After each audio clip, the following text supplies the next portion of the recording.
Bonsoir. Parmi les titres de l'actualité ce mardi 29 novembre, un nouveau record pour le chômage. Il augmente davantage encore en Auvergne qu'au niveau national. Les plus de 50 ans sont particulièrement touchés. Elisabeth Durantin est l'invitée de ce journal. In Auvergne, les premières rencontres de l'innovation se tiennent à Polydôme jusqu'à demain soir. Et puis la victoire du Clermont Foot Auvergne sur Reims hier soir au stade de Gabriel Montpied pour la 15e journée de Ligue 2. L'augmentation du chômage est supérieure à la moyenne nationale en Auvergne, plus 1,7% par rapport à l'an dernier, plus 5,5% en un an. Les plus touchés sont les seniors et les femmes. Pour elles, le chômage a augmenté de près de 7% par rapport à la même époque en 2010. La précarisation des offres est largement dénoncée par les demandeurs d'emploi et les associations. Voyez le reportage d'Ariane Monfray et Philippe Robert. Les locaux de Chôme Actif à Clermont-Ferrand accueillent environ 500 personnes tout au long de l'année pour un repas, des cours d'informatique ou de l'aide administrative. Le mode de fonctionnement de l'association est basé sur la solidarité entre les actifs et les demandeurs d'emploi. Ici, les chiffres du chômage n'ont étonné personne. Les effets de la crise se font sentir depuis de nombreux mois. Il y a une société où il y a un nombre de chômeurs très important. En Auvergne, il y a 93 000 inscrits à Pôle emploi. Vous vous rendez compte? 93 000 inscrits à Pôle emploi. Et qui restent invisibles, d'une certaine façon, parce que c'est très dur pour eux, parce qu'ils sont isolés et parce que tout est fait pour qu'on nous cache cette réalité. La réalité en Auvergne, c'est l'augmentation du nombre de demandeurs d'emploi, plus 1,7% en octobre par rapport au mois précédent et plus 5,5% sur un an. Les offres d'emploi portent sur des contrats de courte durée et ceux de 6 mois ou plus diminuent de 8,5%. Les emplois proposés sont de plus en plus précaires, c'est-à-dire qu'aujourd'hui, on trouve qu'une sortie positive du chômage, c'est un emploi de moins de 6 mois. C'est complètement insupportable. Je veux dire, on peut rien prévoir. C'est grave pour les jeunes, c'est très grave pour les seniors. Les seniors sont en effet les plus mal lotis. Le nombre de demandeurs d'emploi âgés de plus de 50 ans a explosé en un an, plus 16,2% entre octobre 2010 et octobre 2011.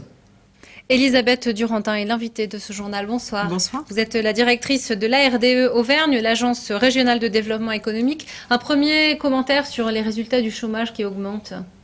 Écoutez, comment dire, c'est toujours une difficulté et puis pour les entreprises d'Auvergne, un véritable défi que d'arriver à créer des entreprises. Et justement, les journées InAuvergne, c'est des journées tournées vers l'innovation et nous pensons, que l'innovation est une des réponses pour les entreprises, en tout cas pour certaines d'entre elles, pour essayer d'enrayer la situation dans laquelle elles peuvent se trouver dans un contexte de crise économique sévère, en essayant de se démarquer et de trouver de nouveaux débouchés innovants. Des premières rencontres donc de l'innovation.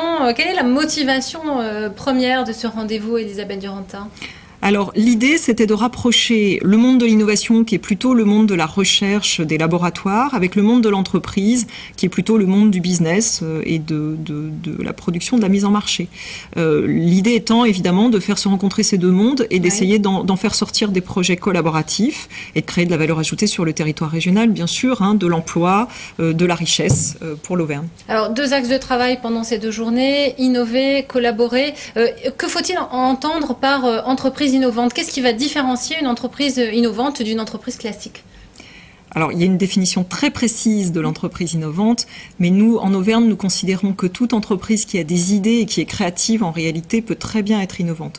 L'innovation est souvent comprise comme une innovation technologique. Oui. En réalité, il existe des innovations sociales, organisationnelles, et déjà se démarquer de ses concurrents ou se démarquer de son offre classique, c'est déjà être créatif et c'est déjà innover dans une entreprise.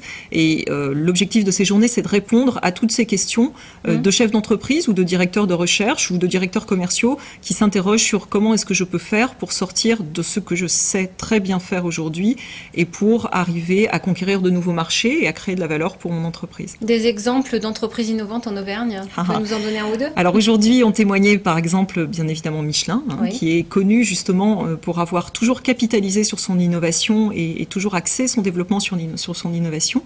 Aujourd'hui a également témoigné une toute petite entreprise, une TPE qui s'appelle ANS Biotech et son dirigeant François Cossat, Bernat, qui est d'ailleurs un nouvel arrivant en Auvergne, nous expliquait comment aujourd'hui il se situait dans une chaîne de valeur sur des entreprises du domaine du médicament et de la recherche, notamment sur les antidouleurs, et particulièrement sur un secteur très précis qui est celui de la recherche préclinique, c'est-à-dire avant les tests de réalisation des médicaments définitifs. Donc ça concerne aussi bien des multinationales que des TPE.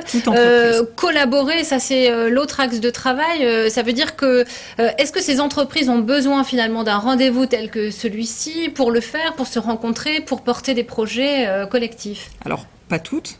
Évidemment, il y en a déjà qui collaborent, puisque nous avons notamment des clusters d'excellence en région Auvergne, 7 sur différents domaines, des grappes d'entreprises, c'est-à-dire des entreprises qui ont décidé de se regrouper, ou des pôles de compétitivité qui sont déjà présents en région Auvergne. Mais d'autres entreprises ne sont pas dans des groupements, et les bienfaits du collaboratif ou du collaborer ensemble, c'est la richesse de l'échange, de la bonne pratique, et puis c'est la possibilité pour des entreprises de trouver des activités complémentaires à la leur, et donc de répondre à des appels d'offres et à des mises en marché sur lesquelles elles ne pourraient pas aller seules parce qu'elles n'en ont pas la capacité ou parce qu'elles n'en ont pas le produit à elles seules. Donc, répondre à deux, on est plus fort qu'à un.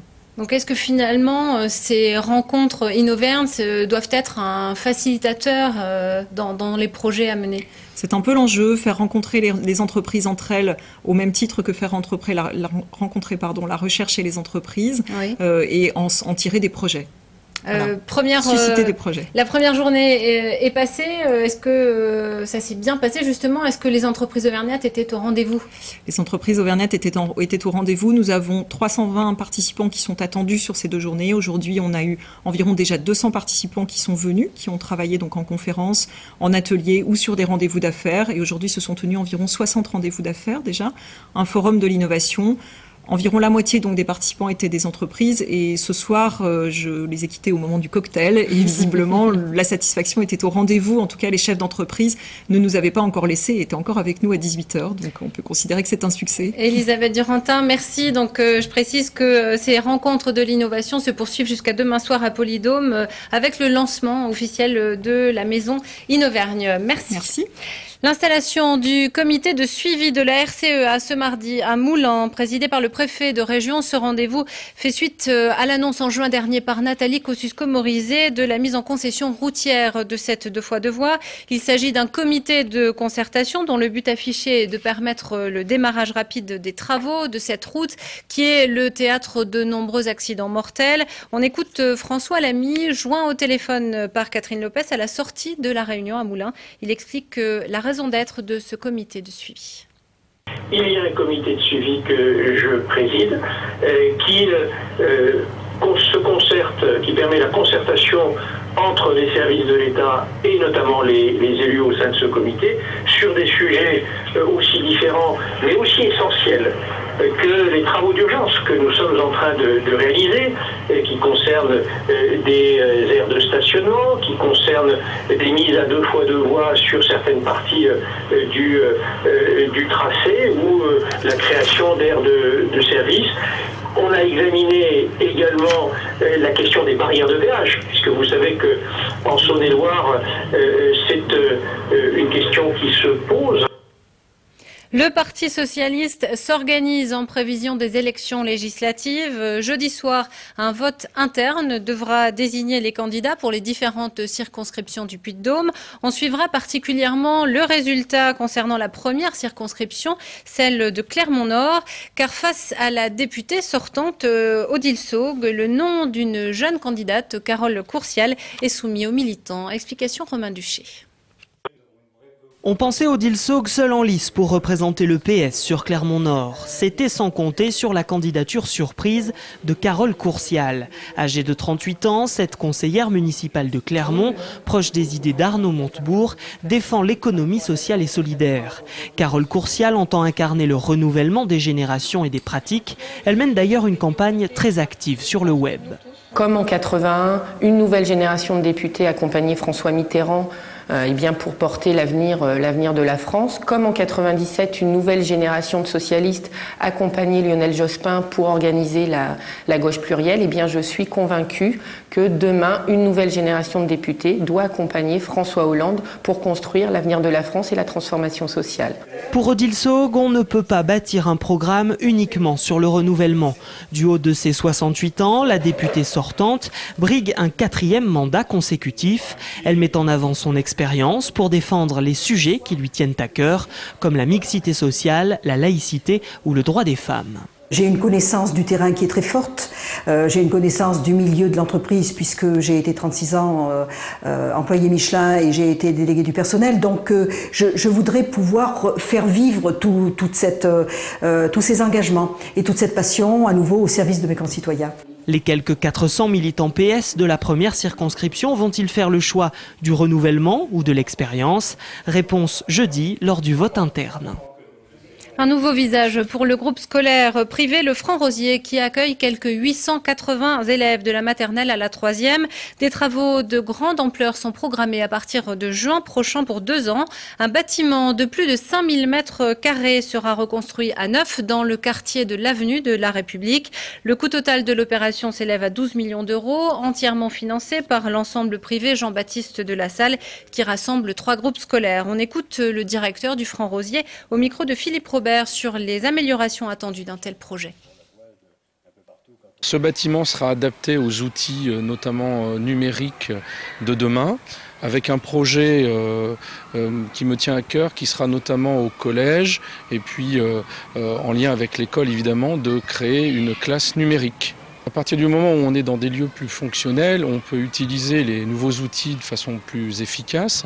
Et puis je crois que ça permet notamment d'accueillir, puisque c'est le projet lassalien, de rester un établissement arc-en-ciel et puis un établissement ouvert, ne serait-ce qu'aux personnes qui sont en mobilité réduite, à accepter et accueillir tous les handicaps, ce qui pour l'instant n'est pas envisageable dans les locaux actuels. Sport et la victoire de Clermont face à Reims hier soir pour le choc de la Ligue 2. Premier au classement juste devant leurs adversaires, les Clermontois l'ont emporté 1-0. Des Clermontois qui confirment donc leur place de leader avec la meilleure prestation à domicile depuis le début de la saison. Le compte-rendu du match signé Grégory Gomez. Clermont a réalisé le gros coup de cette 15e journée en s'imposant dans le choc de la Ligue 2. Les Clermontois sont les premiers dangereux, d'abord par cette frappe de Romain Alessandrini à la 22e minute de jeu, et puis 3 minutes plus tard, dégagement d'Agassa raté, récupération Fomen pour une nouvelle fois Romain Alessandrini. Cette fois-ci, la frappe du milieu gauche clermontois est arrêtée par Agassa. 34e minute et c'est le fait de cette rencontre. Tête de Cédric Bocorny détournée par Fontaine, ouverture du score clermontoise. Vous allez le voir sur cette image, la tête de Cédric Bocorny n'était pas cadré, c'est bien Fontaine qui trompe son propre gardien.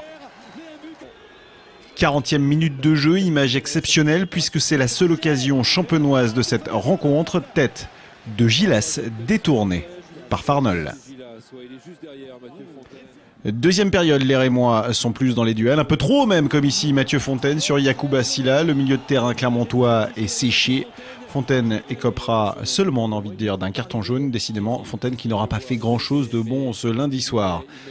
62e minute de jeu, occasion clermontoise, dégagement de Farnol. Rivière ouvre parfaitement pour Dembélé. La frappe de l'attaquant clermontois est arrêtée par Agassa. 2 minutes plus tard seulement, les Clermontois une nouvelle fois à l'attaque et une superbe action de la part des hommes de Michel Derzakarian. Déviation de la tête ici de Jean-François Rivière. Le petit crochet de Dembélé, la belle ouverture pour Romain Alessandrini. Et une nouvelle fois Agassa qui s'interpose. Clermont s'impose 1-0 et est bien le leader de cette Ligue 2. Les prochains matchs vendredi, le CFA se déplace à Angers pour la 16e journée de Ligue 2. Vern Cotter est-il sur le départ? La question est d'actualité depuis que le coach de l'ASM Clermont-Auvergne a fait acte de candidature au poste d'entraîneur des All Blacks. Selon les spécialistes, Vern Cotter est l'un des grands favoris avec Steve Hansen, l'actuel entraîneur adjoint des Néo-Zélandais. On écoute la réaction du coach clermontois à la mi-journée. C'était après l'entraînement de l'ASM. Moi, je suis engagé ici jusqu'à la fin de saison. Mes intentions, c'est de rester jusqu'à la fin de saison. Moi, je trouve que Steve Hansen, il a une grande langue d'avance par rapport à moi, et ça fait 8 ans qu'il est avec l'équipe. Ça fait plaisir que je sois peut-être reconnu avec mon travail ici à Clermont. Et voilà, donc, mais je pense franchement que Hansen est favori pour ce poste.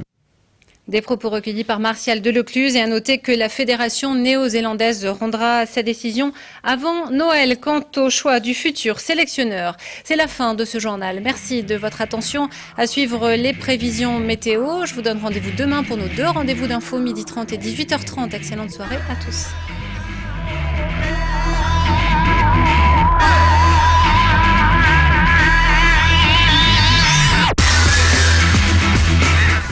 Toute l'actu locale est aussi en ligne. Retrouvez votre JT sur clermontpremière.com.